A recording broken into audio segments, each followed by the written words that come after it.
Welcome student. तर आधीच्या लेक्चरमध्ये आपण फिमेल रिप्रोडक्टिव्ह सिस्टीमची डक्ट सिस्टीमची कंप्लीट केली शिकवून, ज्याच्यामध्ये पेअर ऑफ ओव्हिडक्ट, नंतर युटेरस, नंतर व्हजायना हे पार्ट आपण त्याच्यामध्ये कंप्लीट केले. आता आजच्या लेक्चर आपल्याला पुढचा पार्ट त्याचा शिकायचा आहे आणि तो आहे ॲक्सेसरी ग्लँड्स. आता ॲक्सेसरी ग्लँडमध्ये कुठल्या ग्लँड येतात तर there is a pair of vestibular Gland.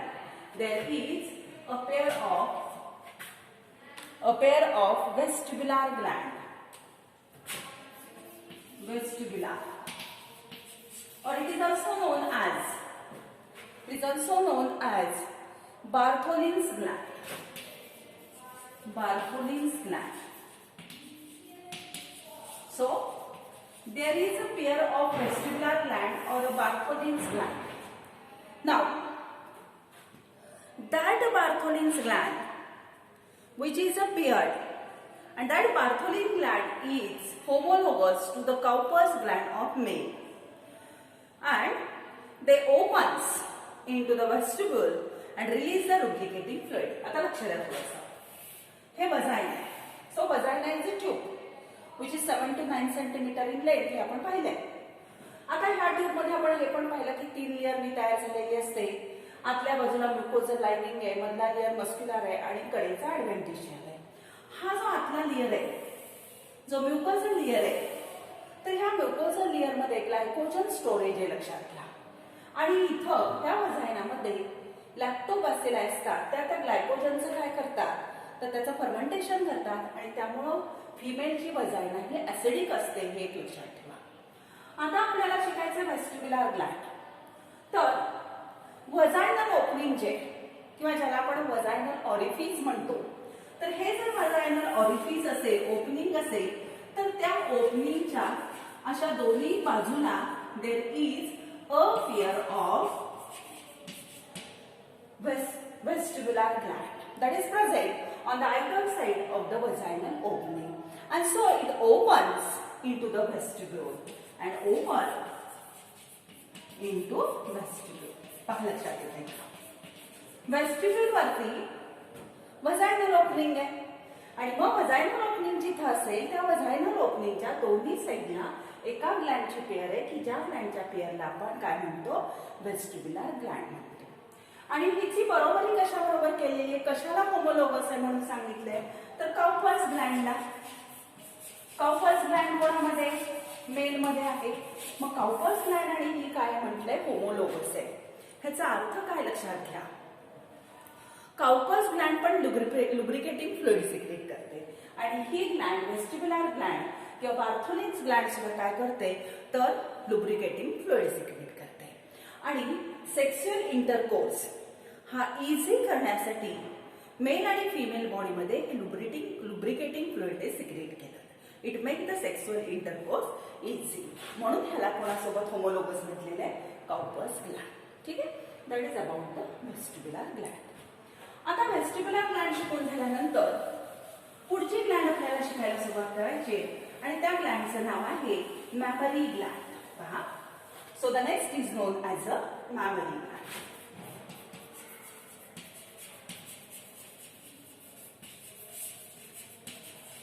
So presence of mammary gland is a mammalian character. We know it very well. आपल्याला सगळ्यांना हे माहिती आहे की मॅमरी ग्लँड प्रेझेंट असणं हे कशाचं कॅरेक्टर आहे तर मॅमॅलियन कॅरेक्टर आहे. Now that memory Gland is accessory Gland and development of that mammary gland it occurs at the puberty under the influence of estrogen and progesterone. So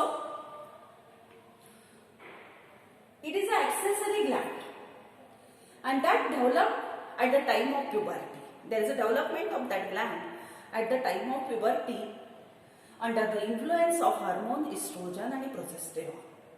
पहा mammary gland हा portion तर हे accessory Gland आहे आणि हिची development प्युबर्टीच्या वेळेला व्हायला लागते. तिची वाढ ही प्युबर्टीच्या वेळेला होते कारण प्युबर्टी पिरियडमध्ये इस्ट्रोजन आणि प्रोजेस्टेरॉन नावाचं हार्मोन सिक्रेट होतं आणि ते मॅमरी ग्लँडची ग्रोथ घडवून आणतं. नाव The lactotrophic hormone, which we known as a LTH hormone, or that is simply known as a prolactin, it brings about the development of that gland. So, the prolactin hormone, which we known as a LTH hormone, that brings about development of mammary. So, first of all, the mammary glands, they are developed at the time of puberty. They develop under the influence of estrogen and progesterone. Again, the hormone prolactin and LTH hormone, it brings about the development of that mammary gland. Now, during pregnancy, now first of all, the location of that mammary gland. आता सगळ्यात पहिल्यांदा आपल्याला काय पाहिजे तर ह्या memory ग्लँडची आपल्याला काय शिकावी लागेल तर तिची आपल्याला लोकेशन शिकावी लागेल, ती कुठे प्रेझेंट आहे हे बघणं आपलं पहिलं काम आहे. पहा, सो कुठे प्रेझेंट आहेत mammary glands? That mammary glands, they are present on the thoracic region. तुम्ही वेगवेगळं असं त्याचं लोकेशन सांगू शकता, कुठे प्रेझेंट आहे, काय प्रेझेंट आहे हे सांगू शकता. So mammary gland means there is a pair of rounded structure which is present in the subcutaneous tissue. A pair, the pair कशी आहे rounded and it is present in the subcutaneous tissue. एक वाक्य ह्याच्यातलं लक्षात घ्या, फार काय अवघड त्याच्यामध्ये नाहीये. So it is present in the subcutaneous tissue of anterior thorax, of anterior thorax. So of anterior thorax in the pectoral region, in pectoral region.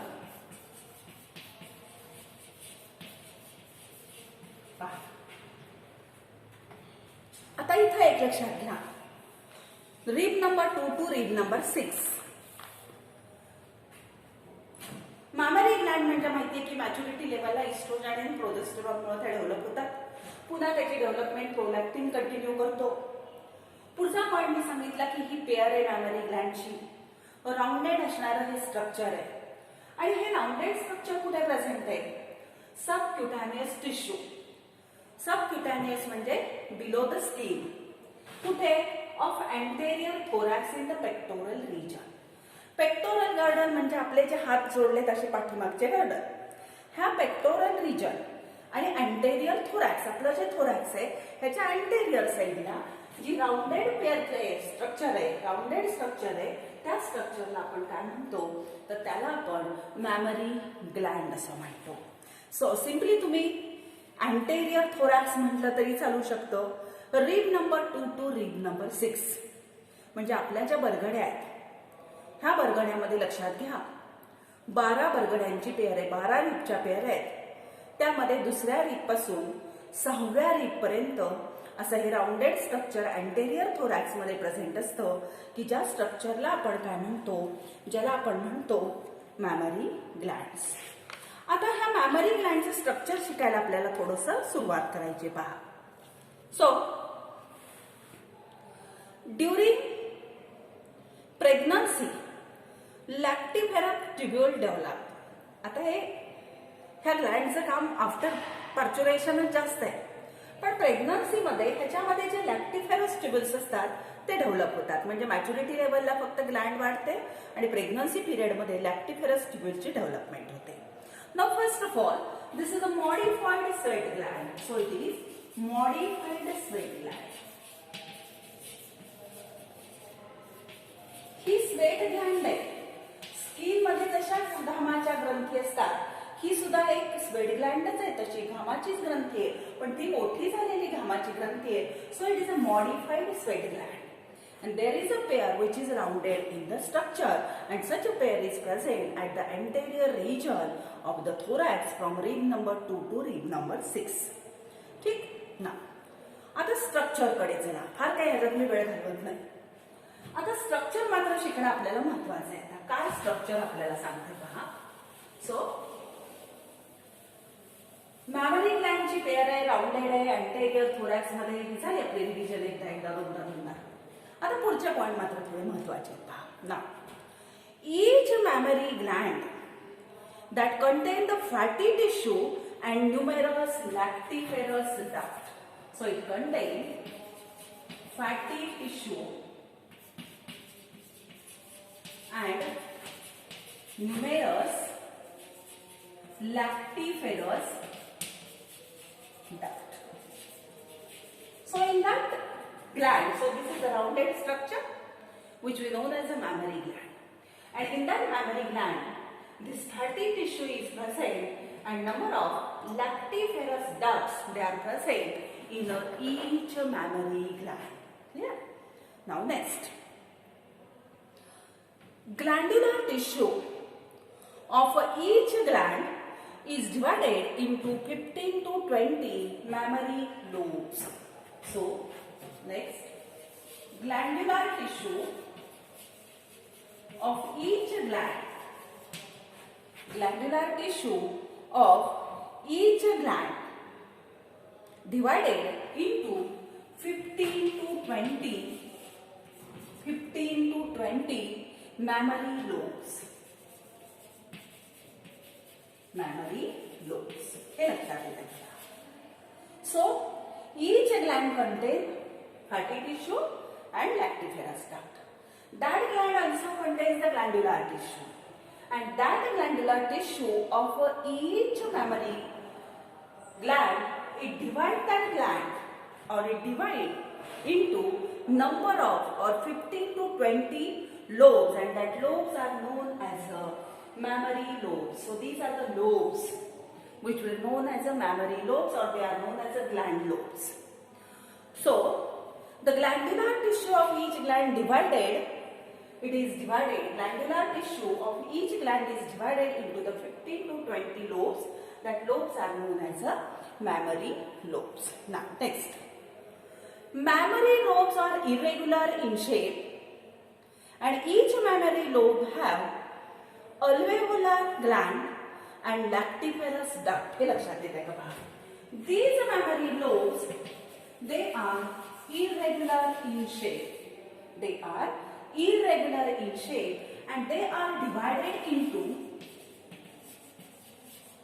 alveolar gland. They are divided into alveolar gland and lactiferous duct. हे नीट लक्षात घ्या मुलींनी. काय सांगितलं की प्रत्येक memory Gland मध्ये fatty tissue आहे, आणि फॅटी टिश्यू बरोबर त्याच्यामध्ये हा डक्ट आहे की ज्या डक्टला आपण लॅक्टिफेरस डक्ट म्हणतो. ठीक. पुढचा मी पॉइंट सांगितला, ग्लँड्युलर tissue which is present in the each mammary gland, that is divided into number of lobes. They are about 15 to 20 lobes, or that glandular tissue is divided into 15 to 20 lobes, and such lobes are known as what? They are known as mammary lobes. म्हणजे हे सगळे काय झाले? mammary lobes झाले. ठीक आहे ना. each mammary lobe have, प्रत्येक mammary lobe ला काय आहे? alveolar gland and lactiferous duct. मग पहा, हा जो पोर्शन तुम्हाला दिसतोय हा बॅगला येईल, ह्याला म्हणायचं alveolar, ह्याला नाव देऊ शकतो alveolar gland, and this is known as the lactiferous duct. So this is the mammary lobule which is divided into two parts. This bag-like structure is known as the alveolar gland, and this anterior portion is known as the lactiferous duct. Clear? Now the next, alveolar gland means that portion, it secrete a milk, and which is stored in the lumen of alveoli. That alveolar gland, it secretes milk, and that is stored in the lumen of alveoli. Means this alveolar gland, it secretes the milk, and that milk, it gets stored in the lumen of that alveoli. So it is stored in the lumen of alveoli. Clear? Now, these alveoli, they opens into the mammary tubules. They opens into the mammary tubules.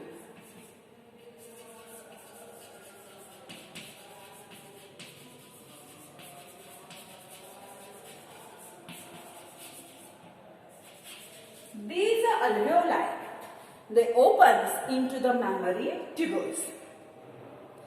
That mammary tubules, they join and form a mammary duct. That join and form mammary duct. Mammary duct join and form mammary ampulla, which is connected to the lactiferous duct. हे connection लक्षात येते का पहा.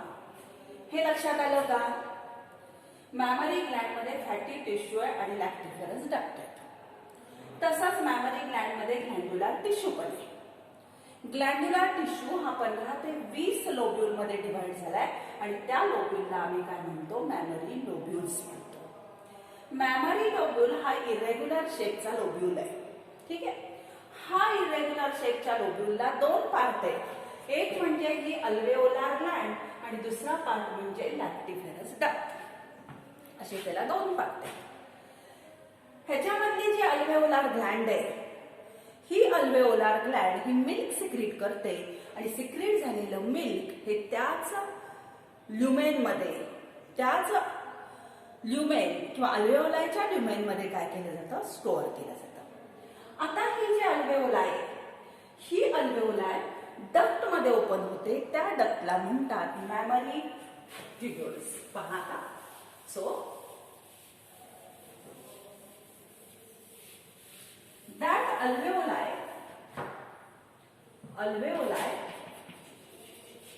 it opens into the mammary tubule.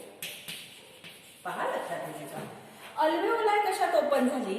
that opens into the mammary tubule or mammary duct म्हणून.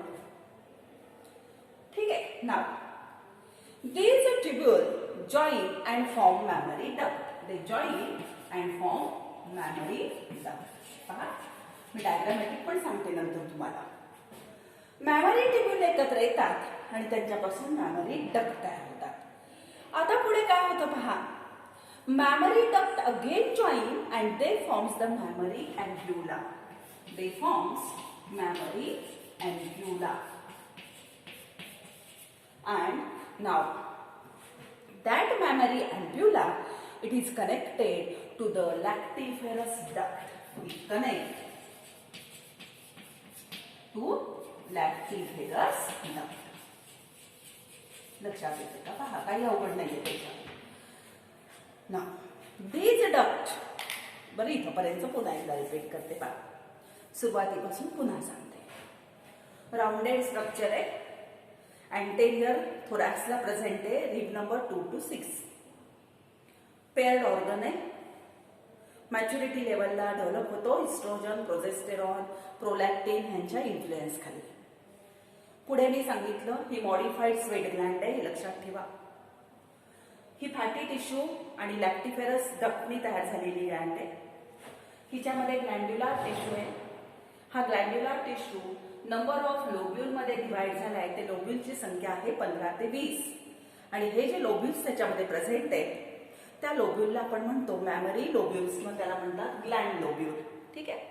आता प्रत्येक लोब्यूलचा जर आपण अभ्यास करायचं म्हटलं तर हा जर समजा लोब्यूल आहे असं लक्षात घ्या, तर ह्या लोब्यूलचा हा जो पार्ट आहे ह्या पार्टला म्हटलं जातं अल्व्हिओलार ग्लँड आणि दुसरा जो पार्ट असतो त्याला म्हटलं जातं लॅक्टिफेरस डक्ट. ह्या लोब्यूलचा हा झाला अल्व्हिओलार ग्लँड आणि हा पोर्शन झाला लॅक्टिफेरस डक्ट. आता ही जी अल्व्हिओलार ग्लँड असते ही अल्व्हिओलार ग्लँड मिल्क सिक्रेशन करते आणि हे मिल्क ह्या अल्व्हिओलायच्या ल्युमेन मध्ये स्टोअर केलं जातं. ठीक. पुढे मी काय सांगितलं? Such alveoli it opens into the mammary tubule. म्हणजे हा अँटेरियर पोर्शन जो आहे ह्याला मॅमरी ट्युब्यूल म्हणायचं. अल्व्हिओलाय कशात ओपन होते? ह्या प्रत्येक लोबची अल्व्हिओलाय ही मॅमरी ट्युब्यूल मध्ये ओपन होणार आहे. आधीचं स्ट्रक्चर. मॅमरी ट्यूब्यूल सगळ्या ग्लँडचे एकत्र येतील. म्हणजे हे 15-20 ज्या काही मॅमरी ट्यूब्यूल्स आहेत, मॅमरी लोब्स आहेत, ह्या प्रत्येकाला काय असणार आहे? मॅमरी ट्यूब्यूल असेल. प्रत्येकाचे असे मॅमरी ट्यूब्यूल्स एकत्र येतील आणि त्यांच्यापासून मॅमरी डक्ट्स तयार होतील.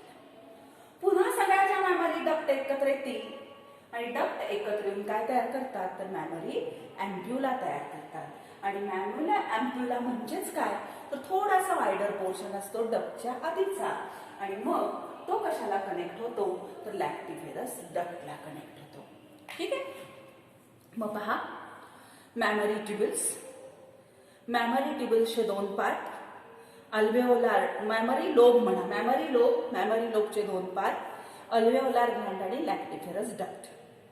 अल्वेओलार ग्लँड मिल्क सिक्रिशन करून स्वतःच्या अल्वेओलायमध्ये स्टोअर करतं, हे सांगितलं. पुढे सांगितलं मी अल्वेओलाय ओपन इनटू मॅमरी ट्यूब्यूल. ही अल्वेओलाय ह्या मॅमरी ट्यूब्यूलमध्ये ओपन झाली.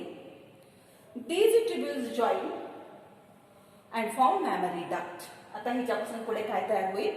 मॅमरी डक्ट तयार होईल. मॅमरी डक्ट पासून पुढे काय होतो? जॉईन होऊन मॅमरी अँप्युला तयार होतो. म्हणजे कसं आहे पहा, हे कन्वर्ज होत चाललंय ना आता. मग इथं पहिल्यांदा काय झालं? हा मॅमरी ट्यूब्यूल्स झाले. मॅमरी ट्यूब्यूल्स पासून काय तयार झाल्या? मॅमरी डक्ट्स तयार झाल्या. मॅमरी डक्ट पासून थोडासा वायडर पोर्शन तयार होतो, ह्याला म्हणतात मॅमरी अँप्युला म्हणतात. आणि अँप्युला पुन्हा कशात ओपन होतो? तर ह्या लॅक्टिफेरस डक्ट मध्ये ओपन होतो. So ampulla opens into the lactiferous duct. आता पुढे काय होतं पहा, these lactiferous duct, that lactiferous duct, they converge towards the nipple. Lactiferous duct converge towards nipple. निपलच्या साईडला ह्या सगळ्या एकत्र कन्वर्ज झाल्या. इथं निपल असतं. तर that lactiferous ducts, they converge towards the nipple. Now, the nipple is a raised area which is present at the tip of gland. So, nipple is a raised area present at tip of breast. ही जी काही breast आहे, ह्या ब्रेस्टच्या पुढचे बाजू, त्या पुढच्या बाजूला raised area असतो. आणि हा जो काही उंचवट आहे, रेज एरिया आहे, ह्या रेज एरियाला आपण काय म्हणतो? निपल म्हणतो. आणि ह्या सगळ्या लॅक्टिफेरस डक्ट ह्या त्या निपलकडे काय होतात? कॉन्वर्ज होतात. आणि सच अ nipple, that nipple gets surrounded by dark brown colored, nipple gets surrounded by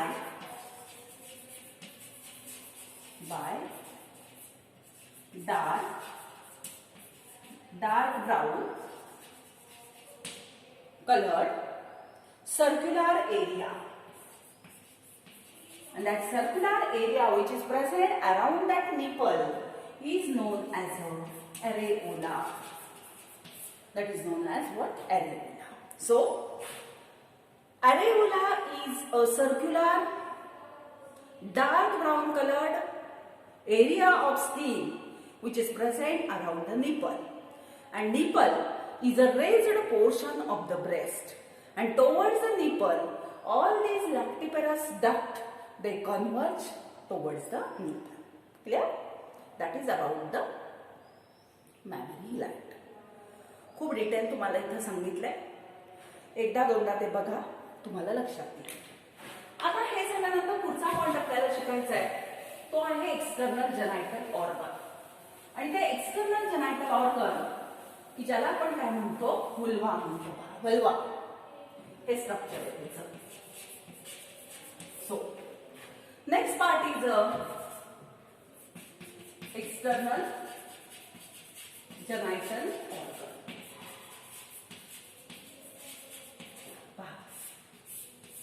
so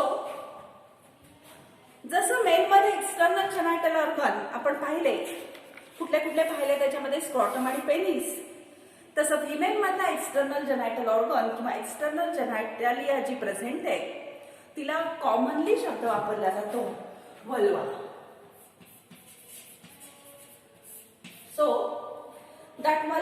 is also known as a pendulum. Outside the body हा प्रेझेंट आहे, आउटसाइड द ॲब्डॉमिनल कॅव्हिटी हा प्रेझेंट आहे, म्हणून ह्याला एक्सटर्नल जनायटल ऑर्गन म्हणतात. त्याला वल्वा नाव आहे किंवा त्याला पेंड्युलम असं म्हटलं जातं. कॉमनली वल्वा म्हणतात कारण त्यात 5-6 पार्ट आहे. Now that vulva is made up of following part and they are known as, the first portion is known as vestibule,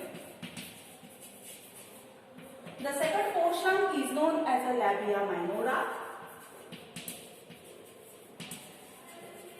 third one is known as a labia majora, then the fourth one is known as a clitoris, and last is known as mons pubis. Vulva हा जो external जेनायटल organ आहे female मधला, किती part पासून तयार झाला आहे तर त्यात एवढे पार्ट आहेत. त्याला पेंड्युलम पण म्हणतात. वेस्टिब्यूल, लॅबिया मायनोरा, लॅबिया मेजरा, क्लायटॉरिस आणि मॉन्स प्युबिस ह्या सगळ्यांना मिळून पेंड्युलम तरी म्हटलं जातं किंवा त्याला वल्वा तरी म्हटलं जातं. आता त्यातला एक एक पार्ट आपण शिकायला सुरुवात करू. First of all vestibule. So vestibule is a part of vulva and that vestibule is a middle vertical depression. So this middle vertical depression, that depression is known as a vestibule. So what is vestibule? It is middle vertical depression. मध्यभागी असणारी उभी जी खाच आहे, depression आहे, त्या डिप्रेशनला आपण vestibule म्हणतो. And on that depression 2 openings are present. The anterior is known as a urethral opening and posterior is known as a vaginal opening. पहा, व्हेस्टिब्यूल म्हणजे काय तर फिमेल एक्सटर्नल जेनायटल ऑर्गन वरती जी व्हर्टिकल असणारं डिप्रेशन आहे, त्या व्हर्टिकल डिप्रेशनला आपण काय म्हणतो? ह्या व्हर्टिकल डिप्रेशनला म्हटलं जातं वेस्टिब्यूल. ह्या वेस्टिब्यूल वरती 2 ओपनिंग्स प्रेझेंट असतात. पहिलं असतं त्याला म्हणतात युरेथ्रल ओपनिंग आणि दुसरं असतं त्याला म्हणतात वजायनल ओपनिंग. युरेथ्रल ओपनिंग म्हणजे एक्सक्रीटरी सिस्टीमचं ओपनिंग आहे आणि वजायनल ओपनिंग म्हणजे रिप्रोडक्टिव्ह सिस्टीमचं ओपनिंग आहे. फिमेलमध्ये ही दोन्ही ओपनिंग सेपरेट आहे, पण मेलमध्ये युरिन कॅरी करणारं आणि म्हणजे एक्सक्रीटरी सिस्टीमचं आणि रिप्रोडक्टिव्ह सिस्टीमचं ओपनिंग एकच आहे, हे लक्षात ठेवा. ठीक आहे, हे झालं वेस्टिब्यूल बद्दल. आता वेस्टिब्यूल झाल्यानंतर पुढे आपल्याला शिकायचं लॅबिया मेजरा, लॅबिया मायनोरा लिहूया. So labia minora means this structure. That labia minora is a pair of skin fold which is a thin and present. It is a pair of skin fold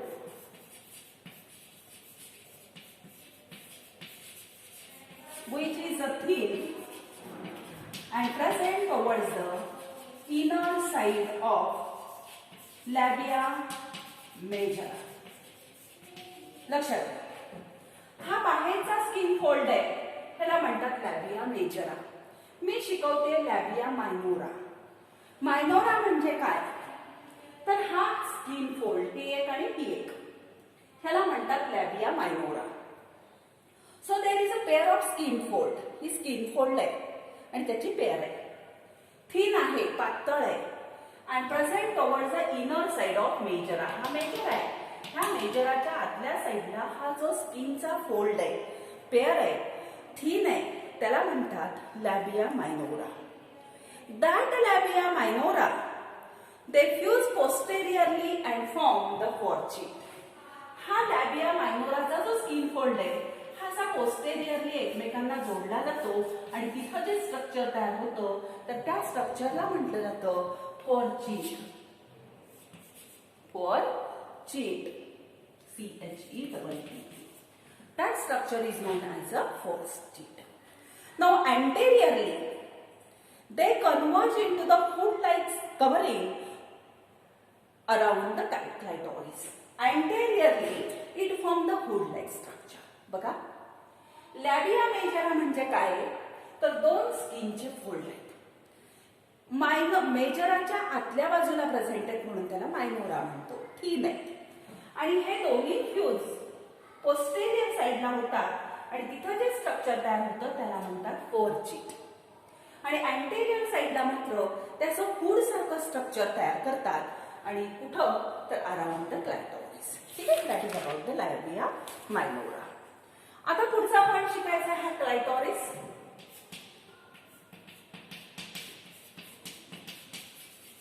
पहा, so clitoris is a small conical projection present at the anterior side of labia minora.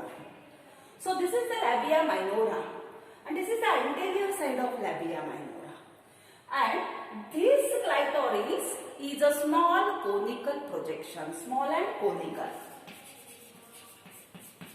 And that small and conical projection that is present anterior to the, it is present anterior to the labia minora. That portion is a sensitive portion. हा portion sensitive असतो, लक्षात घ्या. And it is, as it is made up of erectile tissue that is corpora cavernosa. हा जो portion आहे, हा portion sensitive असतो आणि तो कशापासून तयार झालेला आहे, तर corpora cavernosa. लक्षात घ्या, क्लायटोरिस म्हणजे लॅबिया मायनोराच्या वरती प्रेझेंट असणारं, अँटेरियर साइडला प्रेझेंट असणारं कोनिकल प्रोजेक्शन. हा पार्ट सेन्सिटिव्ह असतो. हा पार्ट इरेक्टाईल टिश्यूनी तयार झालाय आणि तो इरेक्टाईल टिश्यू कुठला आहे, तर कॉर्पोरा कॅव्हर्नोसा. आणि ह्या it is homologous to penis. Male मधलं पेनिस सुद्धा कॉर्पोरा कॅव्हर्नोसानीच तयार झालंय. So that clitoris is homologous to penis. Male मध्ये कसं पेनिस असतं तसं फिमेल मध्ये काय आहे, तर फिमेल मध्ये प्रेझेंट आहे क्लायटोरिस. ठीक आहे. आता पुढचा पार्ट पहा, लॅबिया मेजरा. चौथा, लॅबिया मेजरा. पहा, हा सुद्धा आउटर स्किन फोल्ड आहे. हा जो दिसतो ना, हा that portion is known as a labia majora. So labia majora is also a fold of skin that is a paired and fleshy skin fold, and that skin fold is paired. पहा हा portion. So labia majora is a outer, बाहेरच्या बाजूला असणारा paired skin fold which is a fleshy, and this portion it forms the boundary of vulva. It forms the boundary of vulva. vulvaची boundary form करणारा हा fold आहे and it is homologous to scrotum. हे लक्षात ठेवा. जसं क्लायटोरिस homologous to penis आहे, तसं हा labia majora is homologous to the scrotum of the male. Now they surround and protect the other part of external genital organ and they encloses the urethral and vaginal opening. महत्वाचं हेच आहे. Labia majora is also skin fold, but that is not thin, that is a fleshy skin fold, which is present towards the outer side. That forms the boundary of vulva. So it protects the inner part of that vulva also and is similar or homologous with the scrotum. Okay? And the last portion is known as a mons pubis. So fourth one is known as a mons pubis, fifth one. So mons pubis is a fleshy elevation. So this portion is known as a mons pubis. That is a fleshy elevation which is present towards the anterior side of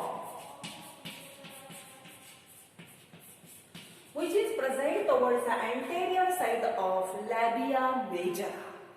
लॅबिया मेजरीच्या anterior साइडला जे fleshy elevation present आहे त्या fleshy इलेव्हेशनला म्हणायचं Mons प्युबिस. Mons pubis and outer part of labia majora, it shows the hairs. So this is the mons pubis, which is the elevated portion which is present towards the anterior side of labia majora. लॅबिया मेजराचा हा anterior portion असा swell झालेला असतो, fleshy झालेला असतो, elevated झालेला असतो, त्याला म्हणायचं मॉन्स प्युबिस. आणि टोटल ही मॉन्स प्युबिस आणि हे जे काही लॅबिया मेजर असतो it shows the number of hairs on it. त्याच्यावरती काय असतात तर प्युबिक हेअरची डेव्हलपमेंट त्याच्यावरती झालेली असते. ठीक आहे.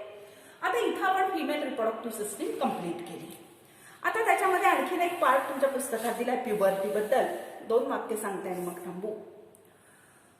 प्युबर्टीमध्ये किंवा सेक्शुअल मॅच्युरिटीज बद्दल जर बोललो तर मेल मध्ये जी सेक्शुअल मॅच्युरिटी असते तिचं एज सांगितलंय 12 ते 15 आणि ह्या एज मध्ये मुलांच्या त्यांच्यामध्ये रिप्रोडक्टिव्ह सिस्टीम डेव्हलप होते, टेस्टोस्टेरॉन सिक्रीट होतं हार्मोन आणि ते स्पर्म फॉर्मेशन सुद्धा सुरू होतं. तसंच फिमेलचा मॅच्युरिटी एज जर बघितला, प्युबर्टी पिरियड जर बघितला तर त्याचा एज ग्रुप मात्र वेगळा आहे. तो दिलाय 10 ते 14 हे वय लक्षात ठेवा. आणि मग 10 ते 14 ह्या वर्षात तिला प्युबर्टी येते, मॅच्युरिटी येते, म्हणजे तिच्यामध्ये मेन्स्ट्रुअल सायकल सुरुवात होते, तिची रिप्रोडक्टिव्ह सिस्टीम डेव्हलप होते, तिच्यामध्ये इस्ट्रोजन प्रोजेस्टेरॉन नावाचे हार्मोन सिक्रेट होतात, तिला मेन्स्ट्रुअल सायकल येते पहिल्यांदा, त्याला मेनार्च म्हणतात. आणि ही मेन्स्ट्रुअल सायकल 40 ते 45व्या वर्षी थांबते, तिला आपण 45 ते 50व्या वर्षी थांबते, त्याला आपण मेनोपॉज म्हणतो. आणि ह्या दोन्ही प्युबर्टीमध्ये मेलची असू दे किंवा फिमेलची असू दे दोघांच्या मध्येही त्या एजमध्ये सेकंडरी सेक्सुअल कॅरेक्टरची ग्रोथ होत असते. ठीक आहे. फक्त इथं एज ग्रुप लक्षात ठेवा. मेलमध्ये सेक्सुअल मॅच्युरिटीचा एज ग्रुप आहे 12 ते 15 आणि फिमेल मधला आहे 10 ते 14 एज ग्रुप. ठीक आहे. तर आज आपण इथे